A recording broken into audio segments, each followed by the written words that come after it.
sends a clear message to anyone who threatens Israel.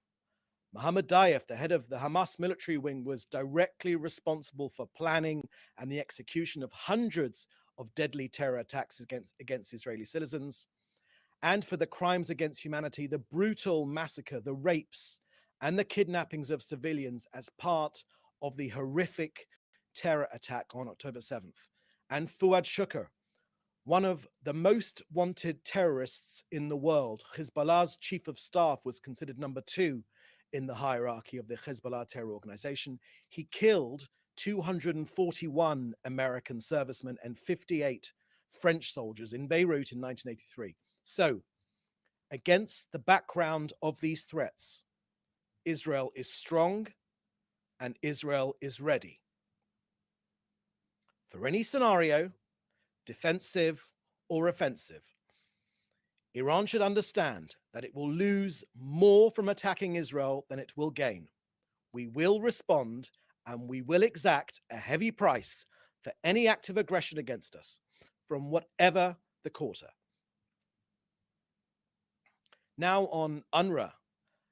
Overnight, we saw some stunning admissions hidden in the last line of an anonymous-looking press release. The UN's Office for Internal Oversight Services ruled that Israel's assertions about the involvement of UNRWA employees, aid workers themselves, UNRWA employees, in the October 7th massacre are in fact true. And that's just the tip of the iceberg. Their internal investigation shows that 9 UNRWA employees took part in the October 7th massacre. Now, this will be no doubt brushed under the carpet as a few bad apples. It is not a few bad apples. It is a whole rotten orchard of terror. For 10 months, UNRWA denied this or offensive. Fuad Shukr,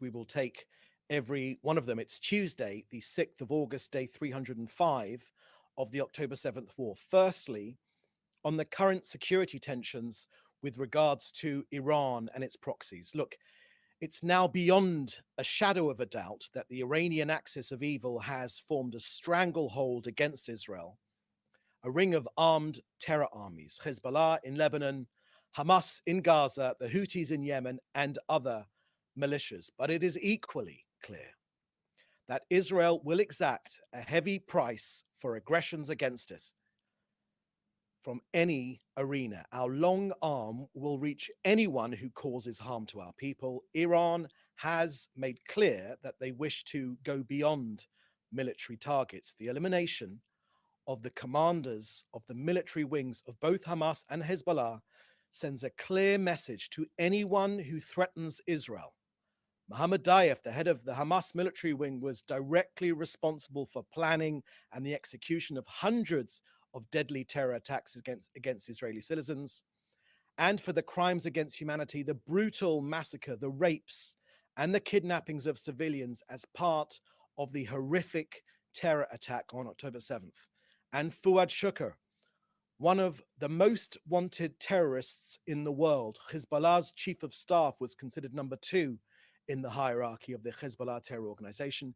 He killed 241 American servicemen and 58 French soldiers in Beirut in 1983. So, against the background of these threats, Israel is strong and Israel is ready for any scenario, defensive or offensive. Iran should understand that it will lose more from attacking Israel than it will gain. We will respond and we will exact a heavy price for any act of aggression against us, from whatever the quarter. Now on UNRWA. Overnight, we saw some stunning admissions hidden in the last line of an anonymous-looking press release. The UN's Office for Internal Oversight Services ruled that Israel's assertions about the involvement of UNRWA employees, aid workers themselves, UNRWA employees, in the October 7th massacre are in fact true. And that's just the tip of the iceberg. Their internal investigation shows that 9 UNRWA employees took part in the October 7th massacre. Now, this will be no doubt brushed under the carpet as a few bad apples. It is not a few bad apples. It is a whole rotten orchard of terror. For 10 months, UNRWA denied this. On the media, in writing, it lied. This has literally been dragged out of them 10 months later. It's an achievement for the truth, but it's only the beginning. Israeli forces have retrieved millions of documents in captured enemy material. This intelligence exposes 2 undeniable facts. First, the involvement of United Nations Relief and Works Agency UNRWA employees in the October 7th massacre, now confirmed as true. Second, the deep and systemic infiltration by those terror organizations, Hamás, but also Palestinian Islamic Jihad, into the ranks of UNRWA. Philip Lazzarini, UNRWA's Commissioner General, has been given evidence of the UNRWA-Hamás nexus. It is literally impossible not to see the cooperation. For 10 months now, Mr. Lazzarini repeated the claim that Israel has not shared information about UNRWA and Hamás. He lied. Now it is clear. UNRWA is not a force for good in Gaza. UNRWA works hand in hand with Hamás. The Hamás server farm underneath the UNRWA HQ, the UNRWA employees who took part in October 7th massacre, the Hamás tunnels under UNRWA-run schools, Hamás terrorists using UNRWA schools as shelters, the UNRWA employees that took hostages into their own homes. Indeed, Israel has named 100 employees of UNRWA who are members of Hamás. They must all be fired without any further delay. But this is just a fraction of the true number of UNRWA workers also in Hamás. Let's be clear, this is a test case for the future of the UN. So we say loud and clear, Israel calls on countries not to transfer funds to UNRWA, as the funds will likely be used to support terror. The fact that a UN organization was infiltrated by a terror organization should be of concern to all humanitarians. UNRWA are useless at aid distribution. UNRWA are useless at education. Israel sees no role for UNRWA in Gaza after the war ends. The fact that the UN remains silent about it is also of concern to donating countries. Now, look, this is extremely important. Yes, of course, we call on the world to support valid humanitarian organizations in Gaza. They are needed. They are the real backbone of the humanitarian effort, but UNRWA is a front for Hamás.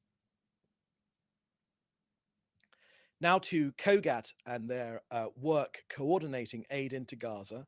We are surging humanitarian aid into Gaza with more and more going in every day. In the last 24 hours, 274 trucks carrying humanitarian aid goods went into Gaza. Trucks arrived from Israel and the port of Ashdod, Egypt and Jordan, and entered via Kerem Shalom, 225 trucks, and the Erez crossing, 49 trucks. 6 tankers of cooking gas for vital humanitarian infrastructure also went in. There are 13 bakeries operational in Gaza, 6 in northern Gaza and 7 in central Gaza, producing close to 3 million pita bread loaves a day. We will continue to expand our efforts to facilitate humanitarian aid into and across Gaza. Since the beginning of this war, 45,000 trucks have delivered more than 858,000 tons of humanitarian aid that have entered Gaza. That's 80% more food compared to prior to October the 7th. So that's the end of our briefing today. I will now take your questions, which you should put in the chat together with your news outlet. Thank you. First question here is from Celia Vasdal from TV2 Norway. Iran said in a statement that they are definitely going to attack Israel. How are you preparing for this, and what will be the consequences of an Iranian attack? Thank you for that question, Celia. I believe that I dealt with that issue very clearly in the beginning part of my briefing. So you can rewind and play the tape. Secondly, Celia asks, Celia Vastal of TV2 Norway, how does the Prime Minister's office react to Alon Pinkas' comment in Haaretz yesterday? He addresses Netanyahu as a leader who does not have the best intentions of Israel at heart, and is surprised the Americans have yet to catch up on us. Thank you for that question, Celia. So, of course, Israel has a vibrant media. Haaretz firmly have their place on the left, I would say, the marginal left of the political discourse in this country. They are an important outlet, but I think it's important to understand that they have 5% of market share. So they aren't mainstream, but then again, their views are, of course, very important, and many people read them, but they by no means represent the mainstream of Israeli opinion. And of course, all opinions are freely given in this country with its vibrant and free media, probably the freest media in hundreds of miles in any direction. So that's an opinion which that journalist you mentioned has given, and he's very welcome to that opinion, and he's very welcome to share it with whoever he wants, as is his right. Next question from Joel Pollack at Breitbart News. Firstly, CNN reported yesterday that nearly half of Hamas military battalions in northern and central Gaza have rebuilt some of their fighting capabilities despite more than 9 months of Israel's brutal offensive. The article disputed Prime Minister Netanyahu's claim that Israel is near victory in Gaza. The IDF denied the claims. Does the government have a response? Thank you for that question, Joel. Yes, indeed. I did see that article. I thought it was a shoddy piece of journalism. To be frank, it doesn't really match up. Firstly, no evidence was shared with the reader. The writer has got a track record of not being having a real understanding of the region, and certainly not of Israel's duty to defend itself. It made a plenty of factual errors. Let me lay out some of the broad arguments I would make in response to that article. Firstly, the IDF have confirmed that we have killed 17,000 Hamas and other terrorists, including those that we've taken off the battlefield through injury. We've made a phenomenal attempt at smashing the 24 Gaza battalions. We have shattered them. Yes, of course, Hamas isn't completely finished. We have taken apart their leadership. We said we would do it. We said we would destroy its military as well as its governing capabilities. We have done that to a large extent, but the battle is not over yet. And the fragments, the shards of these battalions are regrouping in different places. Yes, of course, but we are smashing them wherever we find them. The latest IDF the latest IDF Telegram feed just from this morning will show dozens of terrorists killed in Rafah just today and in the last 24 hours, and in other areas. We're taking them apart slowly, consistently, with precise intelligence. And the bare facts of the matter are that Hamas have largely been shattered. They are not finished yet. Given half an opportunity, they would regroup and they would carry out their stated ambition to destroy this country and carry out another October the 7th massacre. We're here to stop them doing that. And it's difficult for Gazan civil society to rise up and live in peace with us when there are parts of Gaza which are still worried about a resuscitated Hamas. So we are finishing this job. So there's lots of factual inaccuracies. We are making giant strides to destroy this terrorist organization, but we won't stop until the job is done. But the Prime Minister has made very clear that the intensive phase of this war is coming to an end. There will still be a need to go into Gaza as and when necessary to destroy terrorists that are planning attacks against us, that are trying to regroup. That is our right, that is our duty, mandated to us by the Israeli people to defend this country. That's what any other country would do. But we are coming close to the end of this intensive phase of this war. Again, a war which we didn't want. I would say it's incumbent on all journalists not to report articles like this, which are just not based in fact. Okay, next question from Joel Pollock. Could you comment on the police investigation of former Prime Minister Ehud Barak for incitement? Thank you for that question, Joel. I haven't seen those reports, and we haven't got any comment to make on that. And it's from your question, it looks like a police matter rather than a question for the Prime Minister's office. Next question here is from Jim Williams at Zenga International News. As of 6 p.m. yesterday, US State Department has not received a copy of the UN report on the UNRWA investigation, and spokesperson Matt Miller expressed hope to have one soon. It is not clear if anyone in the Israeli government has received a copy yet. Do you have any idea if Israel has a copy of the document? Thank you for that question, Jim. I saw the results of the investigation, which was released, I think, overnight, and I saw them this morning. I will check up if I can come back to you on that issue about the actual document you're looking at, but the results of that investigation have been shared publicly. Next question from Hannah Julian from the Jewish Press regarding Jordan, another country with whom Israel has a long time peace treaty, has announced it will not allow anyone to use its airspace to respond to any Iranian attack on Israel, including those defending the Jewish state. What is Israel's response to this announcement, which comes along with Egypt's announcement that it will not join any coalition to defend Israel in such an attack? Okay, let me reply in this way, Hannah. We are extremely grateful to the United States and our other allies. I don't want to mention them publicly, who have said that they will stand with Israel. For some of them, they wish to do that privately, and I'm not going to share who they are from this podium.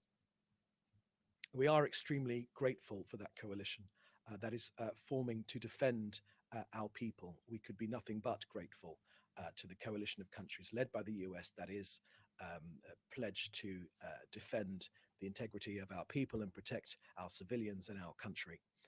Of course, the lion's share of that work is done by the IDF, as is their duty, as they have been mandated to do by the people and by the government of Israel. But the international community and all of those countries which you mentioned must curb the dangerous ambitions of Iran, which openly states its intentions to destroy the state of Israel, but not only us. They threaten both regional stability and the free world. All countries know that.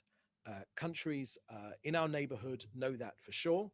And that is the basis of which we're working together. But the coalition being brought together by the US to support this country, we are grateful, and we are working together to face down both defensively and offensively this Iranian terrorist threat. Okay, I think that looks like the last question. Any other questions? No, that's the last question. So with that, thank you very much for joining us. We have these briefings Monday, Tuesday, Wednesday, and Thursday.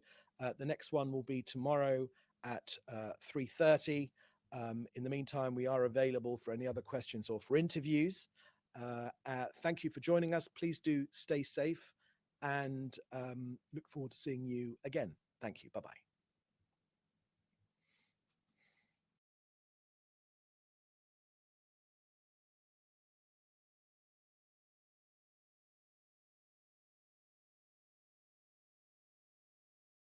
hablamos mucho precisamente de los países de la OTAN pues, que vienen lanzando mensajes bélicos. Seguramente la palma, más allá de Francia, más allá de Macron, se la lleva sin duda, por lo menos en las últimas semanas, Polonia. Sobre todo este ministro de Asuntos Exteriores que decía la semana pasada que tenía preparada la mochila de emergencia y ahora vuelve a sorprender. Fernando dice que cree que el conflicto entre Rusia y Ucrania puede durar 10 años más. Explícame tú cómo, Fernando. A menos que participe la OTAN más, no sé cómo va a durar 10 años. Esto es como cuando empezaron a decir, diciendo, no, es que tenemos que prepararnos para un conflicto, porque, bueno, alguien con la bola de cristal dijo, veo que dentro de 20 años Rusia nos va a atacar. 20 años. Hay que prepararnos para el ataque que va a hacer Rusia dentro de 20 años. Resultó también, no sé si los polacos o los bálticos, o alguno de estos. Bueno, disparates varios. Es decir, ya es que no tiene sentido del ridículo esta gente. Entonces, pues bueno, no, esto va a durar 10 años. Nadie sabe lo que va a durar para empezar, pero bueno. Que nadie espere que Ucrania va a aguantar por mucha ayuda de la OTAN 10 años al ejército ruso, ni que Rusia se va a permitir el lujo, porque no olvidemos, Rusia está perdiendo hombres, está perdiendo material, es decir, de alargar aquello a eso, otros 10 años. No, esto no tiene sentido, esto es pues eso, más meter miedo a la gente diciendo que es eso, que vienen los rusos y poco más. Pero me gustaría señalar, bueno, primero, completamente de acuerdo con los Santiago y con Francisco, es decir, esto de Occidente, de verdad, es una cosa nebulosa y que no tiene el más mínimo sentido, porque nunca ha habido homogeneidad, ni siquiera entre los anglos. Británicos y norteamericanos ahora mismo difieren en sus agendas con respecto a la guerra de Ucrania. Los británicos tienen unas ganas locas de quedarse con Odessa, por ejemplo, y allí están, ¿no? Y los británicos quieren que esa guerra de Ucrania salga de Ucrania y se extienda por más países de Europa, que siempre ha sido la concepción británica de debilitar el continente para favorecer la isla, es decir, a los británicos. Pero bueno, dicho esto, estos son, a ver, estamos de verdad en una situación en la que yo cada vez lo hablo más y cada vez todo el mundo, y con gente sensata, o sea, dice, pues oye, al principio pensábamos que esto de que los europeos se metieran en una guerra contra los rusos era un disparate asombroso y que, bueno, era retórica y tal, y bueno, pues asustar a los europeos para que con el fantasma de los rusos invadiendo Europa hasta Gibraltar, ya podían invadir hasta Gibraltar y quedarse con Gibraltar, pero bueno, eso es otra historia. Pero vamos, quiero decir, y tal, asustar a la gente y justificar medidas de recorte de libertades, de recorte de derechos de todo tipo, de derechos laborales especialmente, etcétera, etcétera, ¿no? Pues como vienen los rusos, ya lo dijo una de la ministra de Finlandia, creo que fue, de finanzas y tal, dijo, a ver, como está la cosa como está, pues este año las pensiones no van a subir, esto no. Congeladas tampoco, van a bajar. Claro, se usa el fantasma de la guerra para llevar a cabo proyectos de recortes brutales y de pérdida en última instancia de democracia.